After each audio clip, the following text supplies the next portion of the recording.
Hey guys, I am going to show you how to cage edit. So this is the final step for your 3D modeling.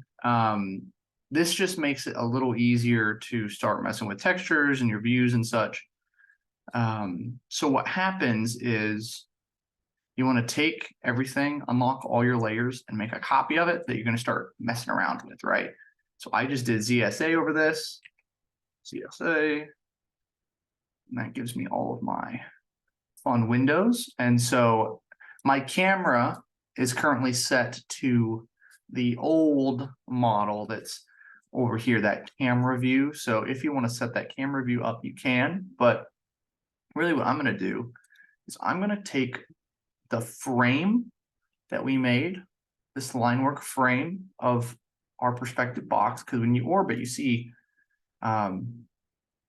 it's the way our perspective worked was this doesn't actually take up the whole box, right? And so we're going to take our frame and we're going to take our image and we're going to Control C, Control V, right click on a different layer. I have a purple layer right here. I'm going to change the object layer. Also going to type group over that.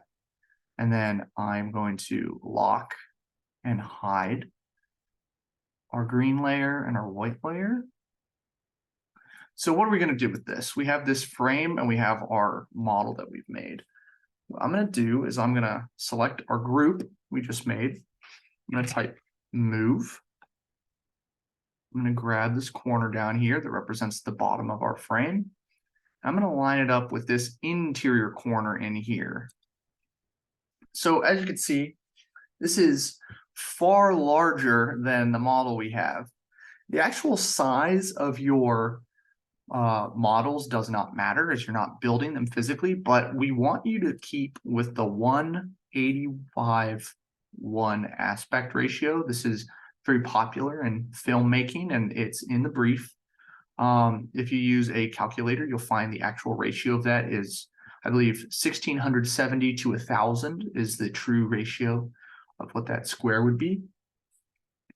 But what we want to do, mine is not like that because it's not from a movie, but most films are in that ratio. And if it's not, you will just draw a little box over your perspective image at the beginning and you'll trim the edges. So what you're going to do is you're going to take this and you're going to scale, not 1D, just regular scale. You're going to grab that corner we just placed that in, get the end of this box, and we're going to bring this down. And so what should happen is your box should fit more or less perfectly in here. Now what we want to do is we want to take this group and we want to move it just outside to the back, right? Then we want to make sure that this is a perfect box. So it looks like there's a little something that needs to be Booleaned off the edge right here. So I'm going to draw a quick box, take care of this with a Boolean operation. Boolean difference that out. There we go. And then we're going to highlight all of this. We're going to type cage edit. This is our command of the day. Listen closely. You're going to click bounding box, then world. Each of these by default is going to say 4.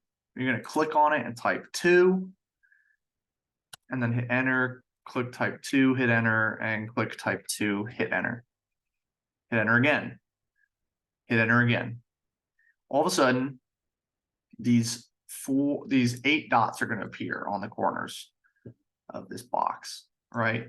It basically does a bounding box of like all the objects and gives you corners. So if this was like a sphere, you would get points that are kind of floating out in space. But what you can do with these is these start to manipulate your entire assembly of parts as one object that you're dragging points for.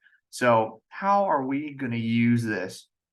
Obviously, our thing is an orthogonal construction.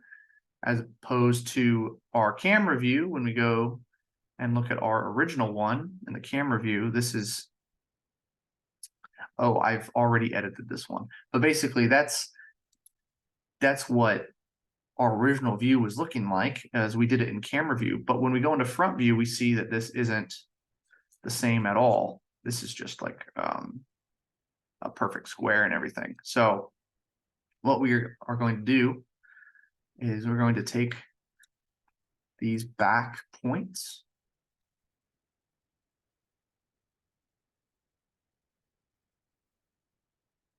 hold shift to grab all of them. Then we're going to go into our front view, and you're going to grab these stretchers, but hold shift. And so what you can do is you can start to align this. And so I'm going to make front view a little bigger.